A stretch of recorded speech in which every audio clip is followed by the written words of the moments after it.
Hey, this is Michael, PDS Equipment. We're going to show you real quick how to use the PDS head gap tool. Thanks to Melody at CMB Acrylic for supplying these for us. We appreciate her very much. If you need acrylic, definitely give her a call. She makes top-notch, UV-friendly acrylic. So what we do is we enter our media thickness. I'm going to hit remote. And I've got my media thickness at 43.5. It's going to scan. And that block is 10 millimeters, so my should be 43.1, so I'm at 43.1. So I just scanned and my bed dropped. Now what I'm going to do is I'm going to hit the local. I'm going to come out of that, and you can do this for any Mamonti printer, and then I'm going to any flatbed printer.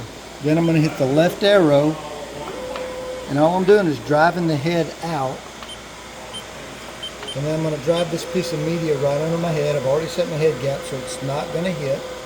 And then I'm going to take my head gap check tool and I'm going to slide it right in, and it should just barely touch. And see, I've got a little bit of ink on there. Well, I wiped it off.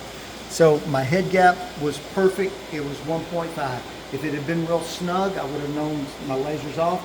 If it had been too loose, either my laser's off or I've got something else on the bed. But the number one reason people spoil jobs is because their head gap is incorrect when they get fuzzy print. It's also very unhealthy for your heads to print at an improper head gap.